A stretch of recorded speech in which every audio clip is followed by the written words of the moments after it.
TheBlaze Radio Network.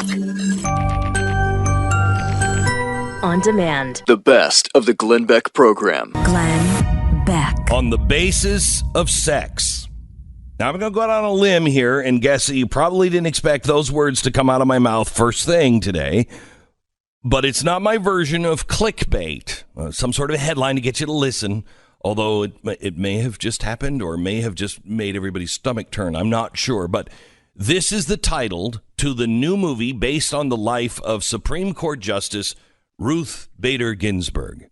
Now, progressives and liberals have been hovering over YouTube like a pack of rabid wolves, anxiously awaiting for the first trailer to drop. 3 days ago, liberals all across the fruited plain got their wish.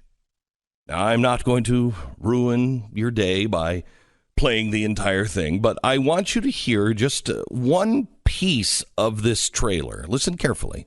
The word woman does not appear even once in the U.S. Constitution. Nor does the word freedom, Your Honor. Oh, my gosh, she got him. Oh, my gosh. She got him. She's arguing in front of the Supreme Court as a young attorney, and she says, you know, rights of women. And the justice sits there and says the word woman doesn't appear once in the Constitution. And then she says, neither does the word freedom. Pause. Victorious music. Oh, my gosh, she got him. Or did she? Now, my first thought after hearing that went something like this. Wait a minute. Isn't the word freedom the fifth friggin' word in the first sentence of the Bill of Rights? I mean, who's counting? But it's number 5. It shows up a second time 2 sentences later. Now, how do you screw this up? Okay. I've always assumed that liberal Hollywood, it had never really read the Constitution. But this is remarkable. Because if this is based on what she believes, which it's supposed to be, then our own Supreme Court Justice doesn't know the Constitution. Now, this is my first thought. My second thought is, wait a minute. Is the Bill of Rights technically considered the Constitution? Could it be some sort of, word game here that the Constitution is a Constitution? This is the Bill of Rights, an addendum to the Constitution. So, I actually called the National Constitution Center yesterday. Can you tell me, this might be a stupid question, but is the Bill of Rights officially considered the Constitution? Yeah, dummy. It is. Okay, thanks for talking down to me for a second. It's not a separate document. It was ratified in 1791. Really easy to check. For anybody in Hollywood, it doesn't appear in the Constitution either. Yes, it does. Multiple times. But then I took a journey in my head. Why was that addendum put onto the Constitution? Because our founders, who could never see anything coming, really worried that at some time down the road, somebody in Washington would start to pervert the idea of freedom. And they would try to crush speech. They would try to crush the press. They would try to crush the individual choice of conscience. They would try to crush your right to live free without somebody spying on you. And so they said, you know what, I bet, no, people would never do that. I don't know. I mean, I know we can't see anything coming, or that's what they're going to say, but I see the possibility of a government growing out of control and then start to define rights as something other than the rights that we're all born with. No. Yeah, so that's why they added the Bill of Rights in 1791. Now, either liberal Hollywood forgot that it changed in 1791, or they actually prefer the vaguer pre-1791 version of the Constitution where God-given and natural rights can be excluded if the state so pleases. Now, think about this.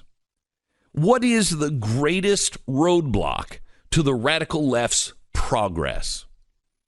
If you hate the fact that you can own a gun, well, it would be the Constitution. If you hate the fact that Fox News or I exist, you'd have to destroy the Bill of Rights. And it works both ways. If you hate the idea of dissenting views, or we've got to shut him up because he's just crazy. The Bill of Rights is the clear and present danger to that agenda. It's enemy number one.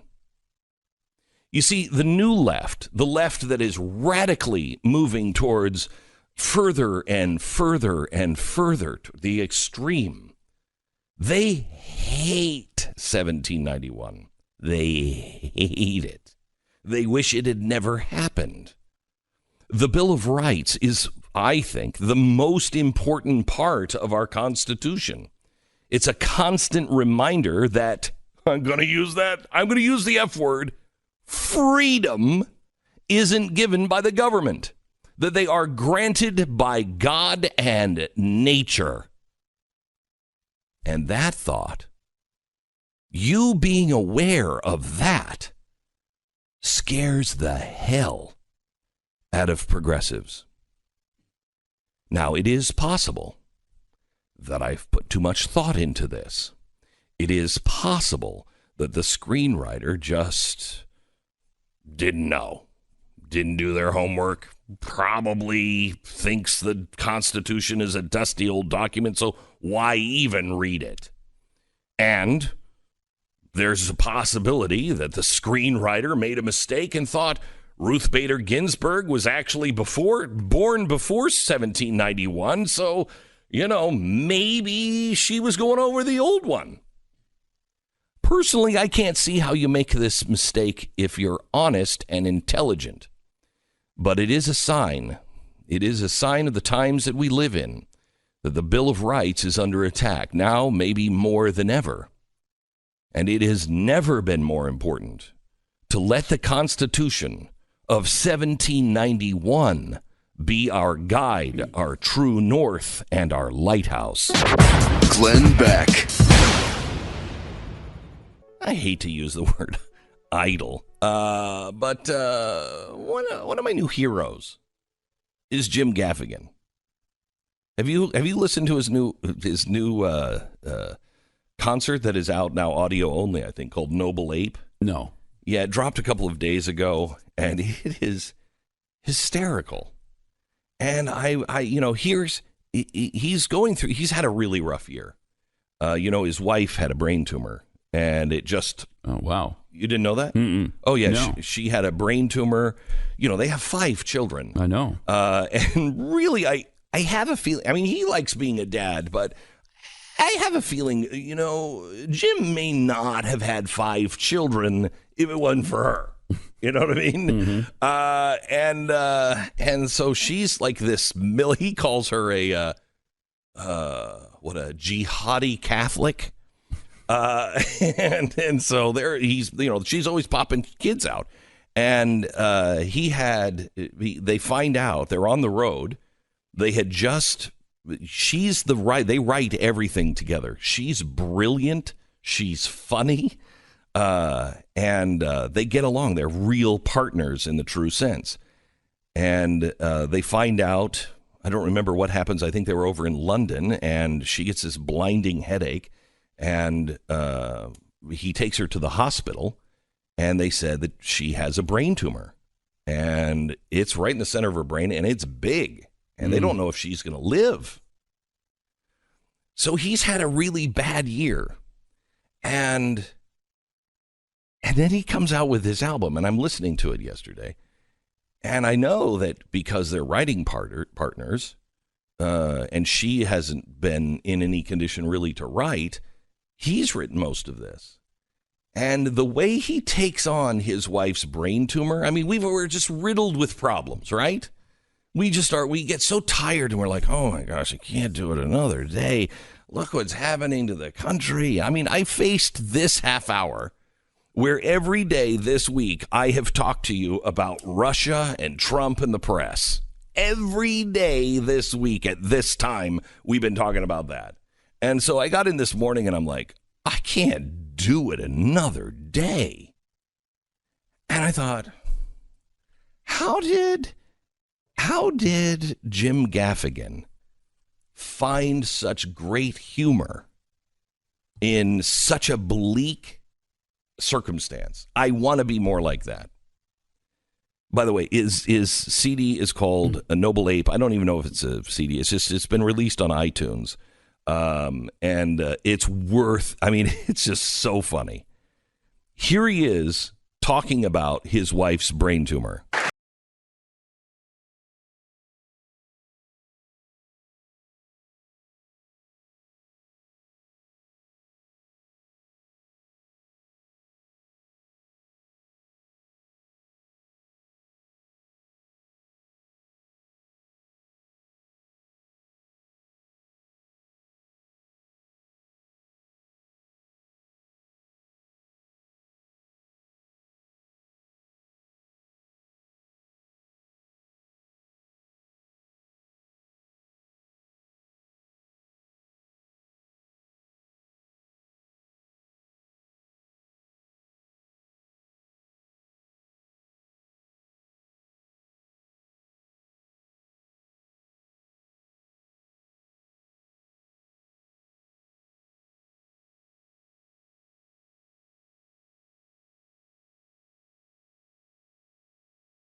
Play one more cut. This is where he's talking about the doctors. But I have a newfound respect for doctors. I do. Because when you think about it, unless we're sick, we listen to absolutely nothing doctors tell us. They're like, you should lose weight. Never gonna happen. What else you got? You should exercise. Does eating French fries count? Get out of my office. You have to listen to Noble Ape. You want to have some laughs today at somebody else's expense? Jim Gaffigan, Noble Ape. Glenn Beck. So we have a fascinating story. Monday, while the president was giving his speech in Russia, we were talking to Bill Browder. Now, Bill Browder is the guy whose attorney, Magnitsky, was beaten and executed, murdered by Vladimir Putin. He was a guy who was trying just to uncover corruption. Bill was paying this attorney to do some business over in Russia. This was a Russian attorney. He found corruption. And he said, I've got to expose this. As a Russian citizen, I have to expose this. So he brings it to the authorities, thinking that they care. Well, they did care, but just to keep him shut up because the corruption was coming from the highest levels. So he's taken in, he's arrested, he's beaten, and then executed. So the Magnitsky Act, this is the big thing with Russia and why Trump was meeting with the Russians in the Trump Tower to get the Magnitsky Act repealed. Bill, the guy who hired Magnitsky, the attorney, he is the guy responsible for that act. He's the guy who said, you know what, we have to do something. Putin is a really bad guy. And the only way you're going to affect him is by affecting the income of the oligarchs around him. Now, this has made him enemy number one to Putin and all of the oligarchs, because our sanctions are based on the Magnitsky Act. Bill is targeted, and he's targeted by Putin. And the truly amazing thing is that Putin hasn't gotten a hold of him yet. He has tried to have him arrested in Spain. Bill, we can't even tell you where his location is. But here's the update. While we were talking about him Monday, while we were talking to him on Monday, Putin and Trump were talking about him in the press conference. And Putin made this wonderful gesture of, look, I tell you what, I'll send over my KGB agents. You send over some people that I want to talk to. And he mentioned Bill Browder by name. Now, Jason Buttrill is here, and Jason is our national security guy. And when we heard that, we thought, well, there's no way that's going to happen, right? No way. Yeah, no way. No way. Donald Trump, yesterday we found out, is actually considering sending Bill Browder to Putin for questioning. What does that mean, Jason, to Bill, do you suppose? The same thing, basically, as Magnitsky. I mean, you're delivering him up, basically, for the same to fate. Be killed. He has been called a threat to Russian national security, enemy number one to Vladimir Putin. So the context of this is crazy. They've been going after him for years. He's been on the Interpol list 6 times.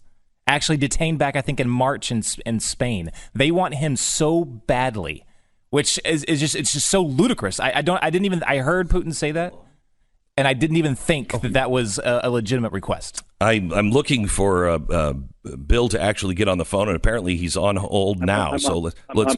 I'm here. Yes, I'm sorry, here. Bill. We were stalling until you got on, and I didn't even see it. Yeah. Bill, thank you for being on. What is this like for you? Well, let me just add one other layer of horribleness to this, and then let's talk about what it's like for me. So Vladimir Putin wants me, and he announced that he wanted me in that press conference in Helsinki. Jeez. And Trump said incredible offer.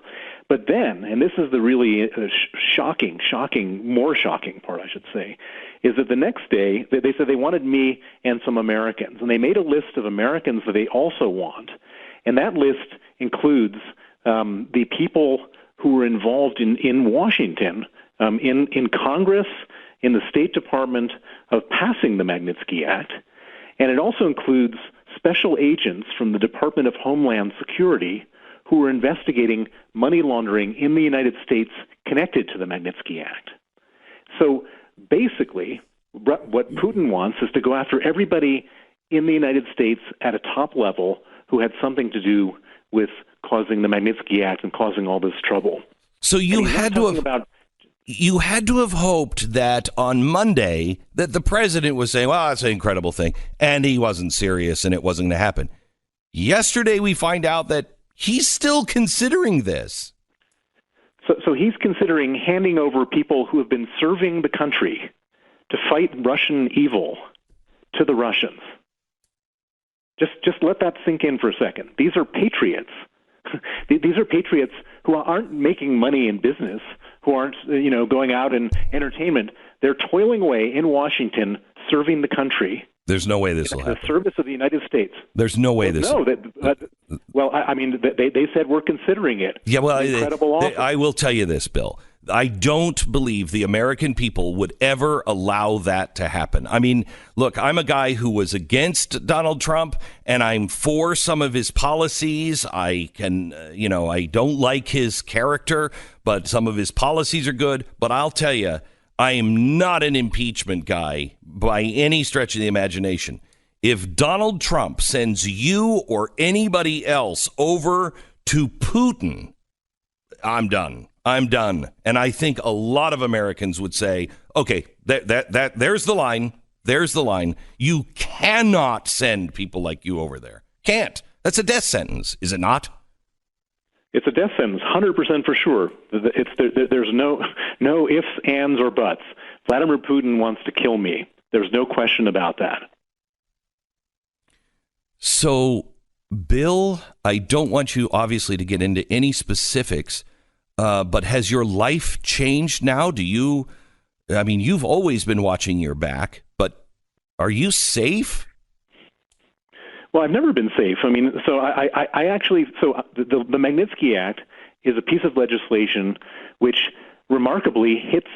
It's like in a game of Battleship. You never know, whether you hit the ship or not. We got a direct hit right between the eyes of Vladimir Putin because the Magnitsky Act goes after money and their ability to travel of Putin and his oligarchs.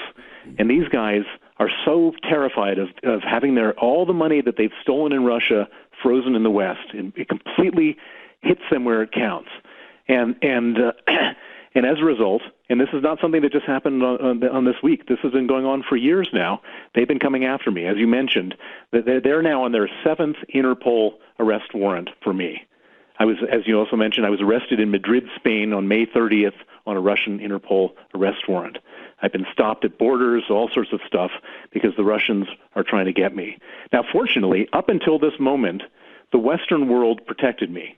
And when I say the Western world, I mean the countries, the United States, Canada, Australia, the United Kingdom, Germany, France, etc.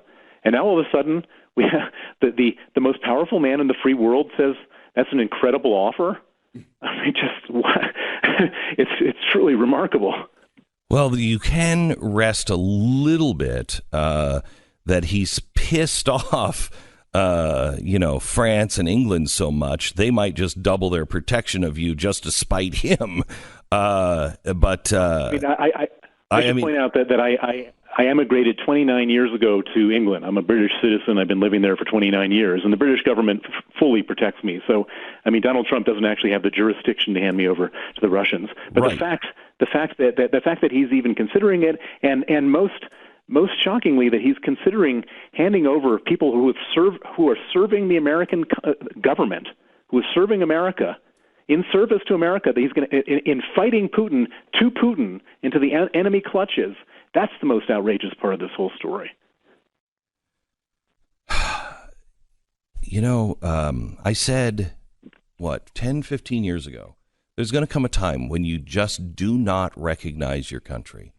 And I felt that way now for probably about five or 6 years, where I'm like, holy cow, every day there's something. This is maybe one of the most significant. The press conference was bad. The kissing up, and I can understand both sides on this. I don't excuse him by any stretch. However, this finding out, yesterday that he is seriously considering this, I don't recognize my country. I do not recognize my country. Bill, Stay safe. Let us know. Please count us in your corner. If there is any time you need to ring a warning bell, you call us. We will get the word out. This has got to stop. This has got to stop. England is unshakable with you. They're unshakable. Nothing is going to happen to me while I'm in England.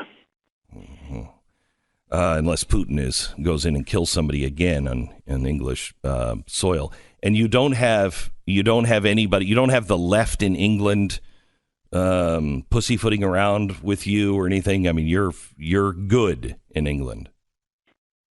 In England, we have 1,000 years of rule of law. The courts would never allow me to be sent back to Russia. Bill, stay safe. Keep your family safe, and we will pray for you. Please call us if there's anything that you need.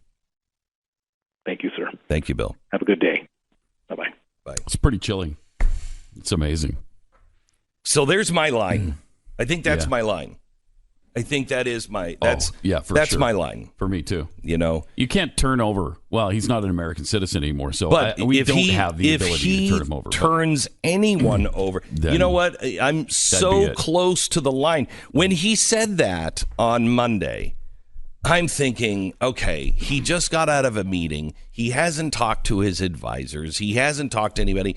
He's in with Putin. Putin's doing what Putin does. Mm-hmm. He does this conference. Trump is doing what Trump does, all hyperbole. Well, that's quite an offer, blah, blah, blah. But to come back and on Wednesday, you've been home for 2 days, and on Wednesday still say, well, we're considering that. No. That's really, that's very, very disturbing. Can I put into context just how dangerous Bill Browder is to the Putin regime? So we've called the Putin regime kleptocratic. That's basically, it's not really a democracy. It's not really anything else. It's a kleptocratic regime. And the whole way, this is an example of how Putin even got into power to begin with. He was very, very tight with a man named Roman Abramovich, who actually lived in the Kremlin for a time. He started off as a street vendor selling toys. Today, after helping Putin get into office and intertwining himself in the country, he's one of the most richest men in the world, a gazillionaire, basically. He now owns Chelsea Football Club. Look this guy up. It's a crazy story, but it shows you how interconnected oligarchs, big businessmen are, and how they get things done in Russia. So it's the mafia, it's big businessmen, oligarchs, all working in concert with the government, basically just to make themselves richer, to steal from their people and to make people richer. Now, what the Magnitsky Act does is it targets those people. It lays the blueprint to how to bring Putin down, and Browder delivered that. That's why he's so dangerous. So one more thing on Trump. I don't believe that Trump is, I don't believe he would have people killed and blah, blah, blah. I don't believe any of that. However, the thing about Donald Trump living in New York City, you kind of like Donald Trump when you live in New York City because the guy gets it done. For instance, how many times did we say when they were planning to rebuild the World Trade Center tower, let Donald Trump do it? Yeah. He'll get it done. And the doesn't have to be 11 years down the road. Correct. And he has many examples. For instance, the ice rink in New York City in Central Park. That was a debacle that went on for a decade, and they couldn't fix an ice rink. Mm-hmm. And finally, he stood up and said, "You know what? I'm going to do it. Everybody get out." It was open within a year, and it was great. When they said, "You can't develop all of this land by the West Side Highway," because it's a garbage dump and it's right up against the wall. He said, "Okay, I'll do it." Go down that West Side Highway now. Yeah, you go underneath all of the Donald Trump hotels. Okay, mm-hmm. And they were up so fast. I remember seeing a garbage sanitation building took about 3 years to build. Mm-hmm. In that time, 3 Donald Trump hotels were built. Okay, He gets things done. That's the thing that he has in common with Putin. You don't want to ask Donald Trump, how did you cut that cord? How did you get that done in this city? Don't ask. Don't ask. That's the part where they connect, is they'll get it done. Putin will just kill people in elevators to get it done. Glenn Beck. I don't know how to deal with this anymore, and I just don't want to deal with it the same way I've been dealing, because it's not making any difference. Selena, welcome to the program. Hey there, Glenn. Thanks so much for having me on. You bet. Great monologue. Great monologue. So, in your book, The Great Revolt, which everybody should read, especially everybody in the press. By the way, question: Have you talked to many of your colleagues in the press that have said, "Wow, Selena, I read your book. What a great, eye-opening experience"? Yeah, there have been a handful that have read it and have said that. There have been a handful of Democrats, including elected Democrats, who have said, "Oh my God, this is a blueprint, not only of what happened, but what's happening now and what's going to happen next. So I have had that, but honestly, I don't think enough people have read it. And I'm not saying that because I wrote it along with my buddy Brad Todd, but because it's so instructive. It's so real time, and it gives it's a map, it's a blueprint that tells you this is what happened, this is what is happening, this is what's going to happen next. Dear God, why aren't you paying attention? I know. And I tell you, Selena, you and I have been friends for a very long time. And I love your writing. I love it because you always back it up with history, and you actually do your homework. You're fair. But this book, you were the first one, I think, to nail Donald Trump. I don't remember what that phrase was exactly that you said right after the election. Do you remember? Seriously, literally, that was right before the election, and during an interview with Trump for The Atlantic. I had just lost my job, and I had interviewed him the day after I left my job, and that's a phrase that actually Brad came up with. Say it again. Voters take him seriously, but not everything that he says literally. Right. Whereas the press and the political class take him literally, sort of like Amelia Bedelia, but they don't take him seriously. And because they didn't take him seriously, they missed the election. And they are also currently missing what is going on now. And let me compact this for you for a second in terms of understanding, how voters react to what has happened in the past few days with Helsinki. So for generations, I would say all the way back to Mark Hanna, the first sort of campaign manager for William McKinley in 1896. For generations, politicians have said lovely things, carefully scripted, and they're beautiful and they're flowery and they've been focus grouped to death, but they never back it up with the results. Donald Trump, conversely, doesn't really say what voters want to hear, but he gives them results that they want. This is why everything is sort of flipped on its head. The pretty politicians with the pretty words, win elections, but they never ever actually follow through with the results. Trump, who is loose with his words and loose with his facts, at the end of the day, he actually gives the voters their results. And that's why people in the political class look at this and say, wait, what? He's not talking the way everybody else talks. And voters are like saying, wait, what? He's actually doing what he said he was going to do, but we don't kind of like the way he says it. That is exactly right. I mean, before the election, I was obviously not for Donald Trump. And even, in the first 6 months, not really for Donald Trump because he had no results. And I didn't believe he would run his administration the way he's running it to get the conservative style results. He is, but I hate the way he does, the way he presents everything. I hate it, but I can't argue with the results. That's exactly right. And that's why voters made a pragmatic choice. Donald Trump was not the cause of this populist coalition. And you have read me since 2006. I have been writing that this has been coming since that first wave election when moderate, pro-life, pro-gun, fiscally conservative Democrats won the midterms. It wasn't because they were Democrats. It's because they weren't Democrats or Republicans. That's when both parties sort of started to fall apart. He blew both of them up in this last election, and the problem, sort of the hypocrisy problem that people keep pointing their fingers at back and forth with each other, is because we are real time in the moment of the political coalitions realigning. And in previous times when this has happened, we didn't have that, instant communication to sort of, write about it in real time. Well, now we do. We're watching these. There are new coalitions. Republicans are different than they were 4 years ago. Democrats are different than they were 4 years ago. And people sort of don't know how to say, well, wait, if I just look backwards a couple minutes, I was for something else before, and now my party isn't? What's going on here? And then instead of, like, being reflective and thinking about it and thinking about why it got to that point, we just point fingers at the other side and say, you're being a hypocrite.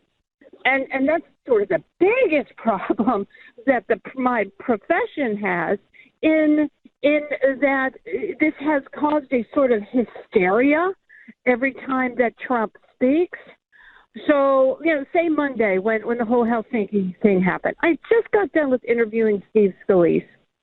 I was walking back to my car. I turned the car on. I turned the radio on. Sirius Radio comes on. I don't even remember what news channel it was on, but I hear the announcer say, "This is the worst thing ever. I can't believe Trump did this." And the next person say, "This is unprecedented. This has never happened before." And I just turned it off because you know what? I hear that every day, and so does everyone else. And we've lost faith in the press for that behavior. Okay, so Selena, you are just so right on. There's sometimes. People don't. Sometimes people don't change. Ronald Reagan said this. The time kind of just catches up with them, and it's their time.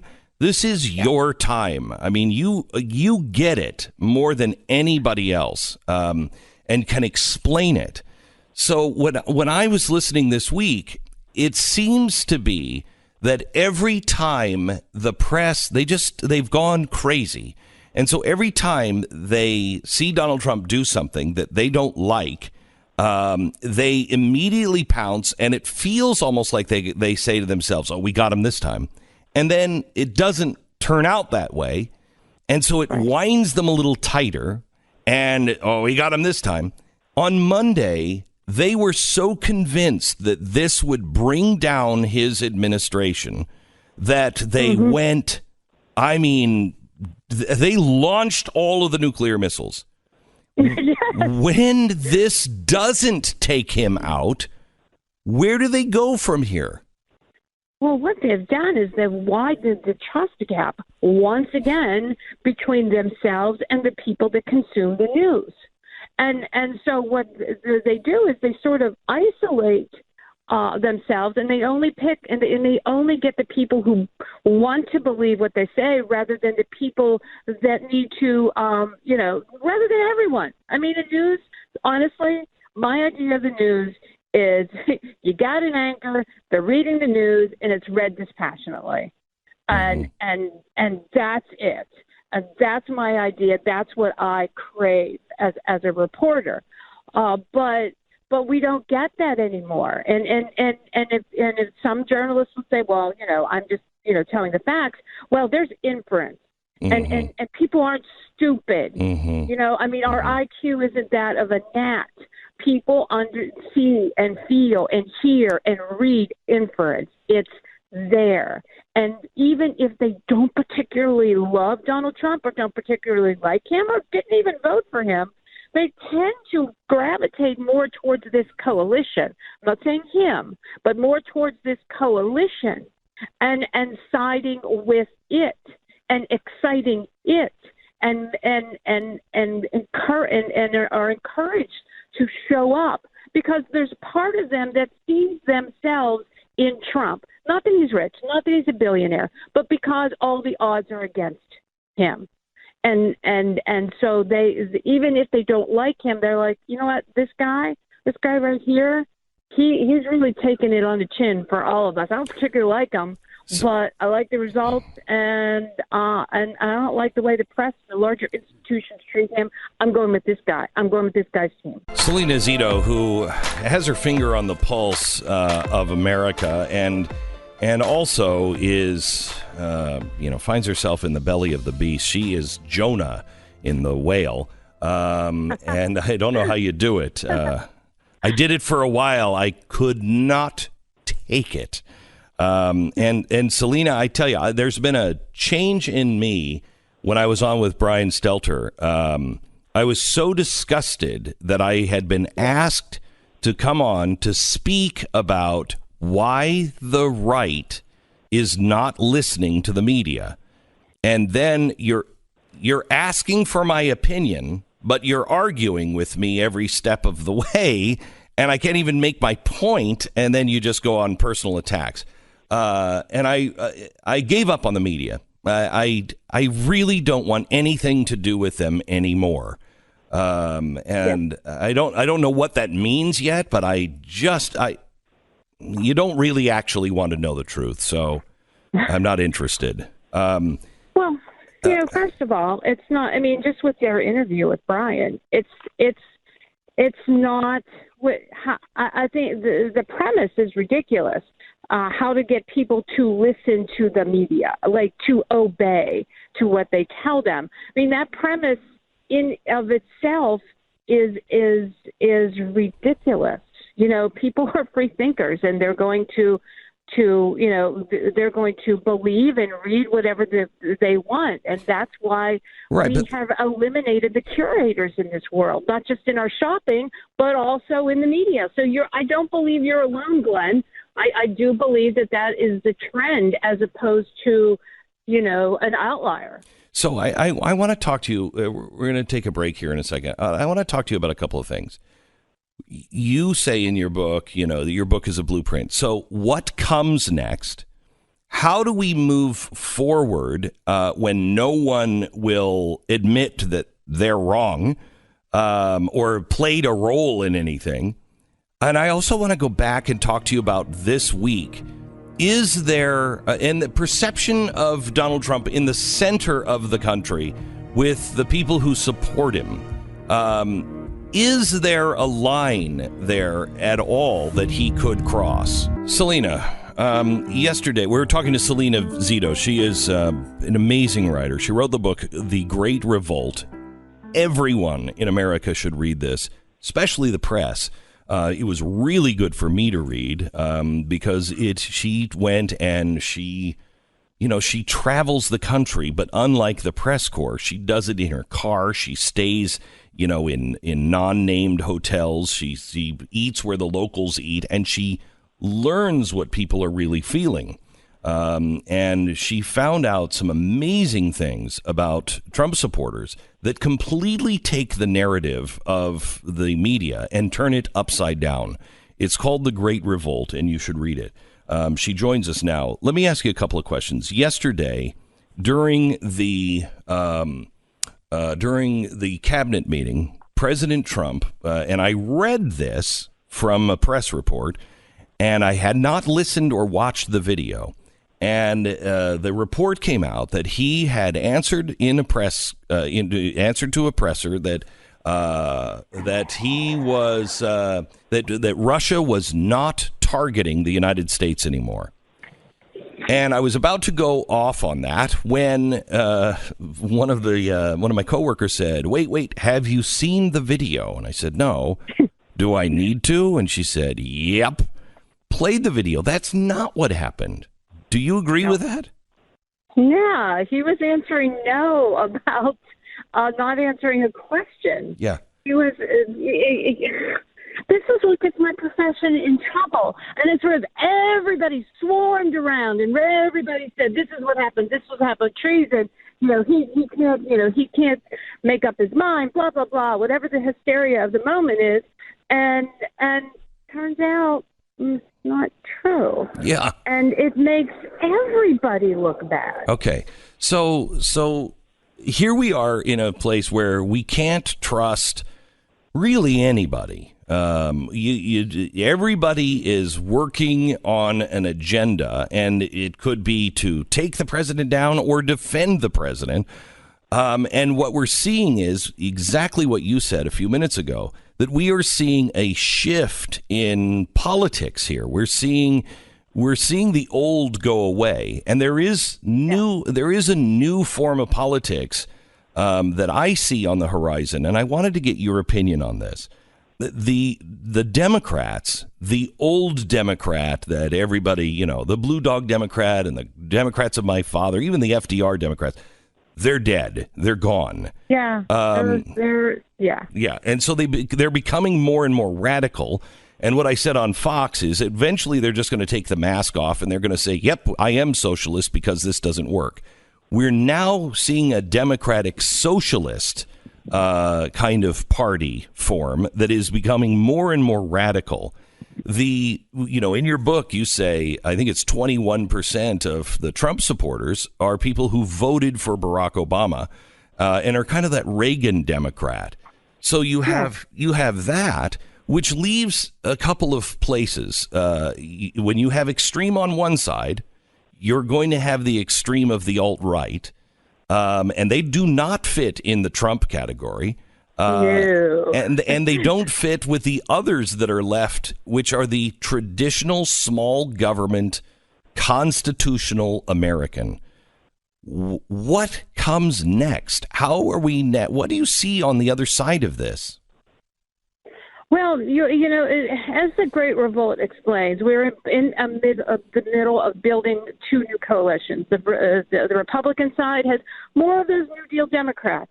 I would argue that probably entitlement reform is probably dead for a generation, right?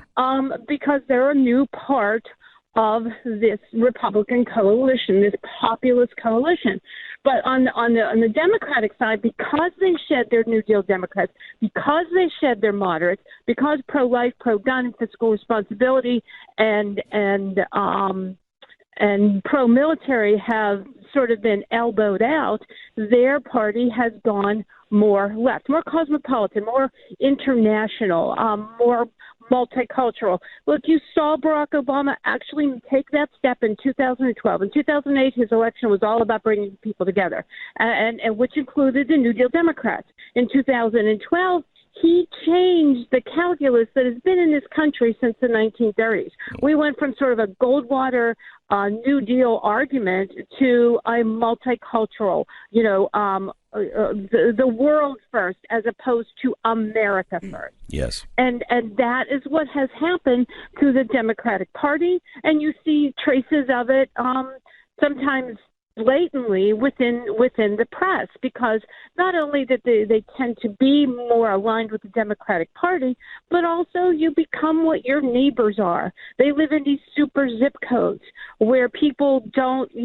have the same sort of lifestyle, the same sort of values, the same sort of tenets to what they believe community should be about than the people that live outside of those more super zip codes. They don't go to church as much. They don't own a gun. They're probably not pro-life. And so it's a completely different sort of, world. America isn't first. They're more of they see themselves as a citizen of the world first, and then an American. Where if you go outside of those areas, people see themselves as what? Of course I'm an American first. I saw a poll today that said there are more Democrats that believe in UFOs than there are Democrats that believe in the traditional America. Oh, my gosh. Yeah, that doesn't shock me. That actually doesn't shock me. So though they're not just citizens of the world, they're then citizens of the universe? Yeah, they're citizens. They're citizens that don't believe in the typical constitutional rule of law. So what does that mean for this move to the uber left? There was I'm going to give a story here in about 20 minutes in South Dakota. There was a guy who the feds raided his house, and they found all kinds of bomb-making materials. He was Antifa, extreme anti-government, very, very lefty. This hasn't been reported by anyone, anywhere, and it's happened days ago. We're not looking at what the left is actually doing. Will Americans? Are we at let's explain it this way. Are we at a ultimate moment with the left? Are they going to overplay their hand? Or because of the lack of education, are we going to go for it this time? No, I think they're overplaying their hand. I spend much too much time on the road and in communities across the country. Just drove from Savannah to Pittsburgh, going all back roads. I think it took me 14 hours. I don't see evidence of it didn't matter what race or what gender or what community I was in. I don't see any evidence of that. God is still very much important in the lives of Americans. The American flag is very important into the lives of the American people, and localism is. And if localism is important, that means America is important because everybody wants their community to be stronger. And if their community is stronger, then the country is stronger. This is a moment of overplaying their hand. This is something that we have seen throughout history. The reason that it seems so extreme at this moment and so omnipresent is that because we are so connected. 20 years ago, we wouldn't be connected to that guy in South Dakota. Or is it South Dakota, did you say? Yeah. And he would have done his thing, peaked, and went away. But because we are so connected, we know about it. Now, that knowledge isn't bad. We learn from it and use it, but we don't believe it's a tidal wave that's going to change something. And that's why I look at, when you read the Great Revolt, you see so much pragmatism in these voters. It's really an aspiration. So it's really kind of uplifting. So talking to Selena Zito, the co-author of The Great Revolt.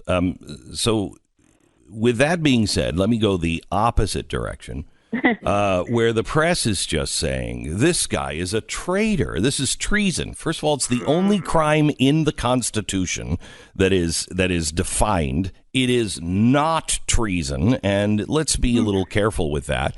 But they're playing this so huge, and you could make the case. Well, they're making the case. Where are all the people, all the Americans that were against Russia? All the conservatives, they knew who Vladimir Putin was. Is there a line that Trump could cross? For instance, I just had Bill Browder on. And yesterday, Trump was still considering maybe we'll ship some people over to be questioned by Vladimir Putin. And Bill Browder is one of the ones that Putin wanted. Is there a line that he could cross? You mean to lose his voters, or yes, to make an agreement? To make people say to lose his voters? Yeah. Yeah. You know what he would do? Join the swamp. Become part of the swamp. That is literally it. As long as he doesn't do that, he's going to be fine with it. And what does that mean? Well, that he becomes Mitch McConnell, or it becomes part of the system, the establishment, and he has proven every day that is not who he is. So, in his good points and in his bad points. So I said a couple of weeks ago, Selena, that I think what I'm seeing here with Donald Trump is very much like what happened with the black community with O.J. Simpson. I couldn't understand how people were cheering for his release. And at the time, everybody was saying, no, he's innocent, he's innocent. Now you look at the polls from African Americans, and they're all like, no, guilty as sin. But what it was they were tired of the system always beating them down. And so it didn't really it wasn't about him. It was about anyone that could beat the system that was black. Is that how you think Americans in some cases look at Donald Trump, that they are tired of the press, they're tired of the system of government, they're always losing. And here's a guy that's winning. Yeah, absolutely. He's not polished. He's not the greatest messenger. But he certainly is someone who bucks the system. They see that with him every day, every single day. He doesn't just blow up Democrats in the press. He also blows up establishment Republicans. And they like that because they believe that those systems in place have left them behind or ignored them or have taken them for granted.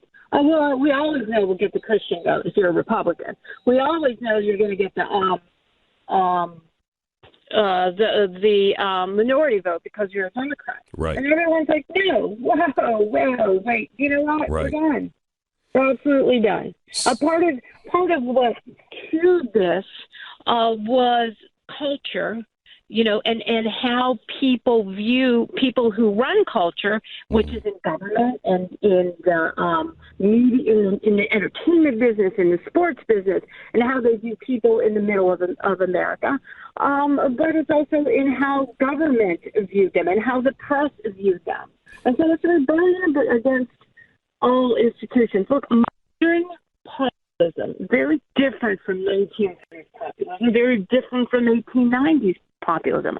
Modern populism is a healthy skepticism of all things big. Okay, Selena, I'm sorry, I have to have a break. If you could just give me a very short answer for this.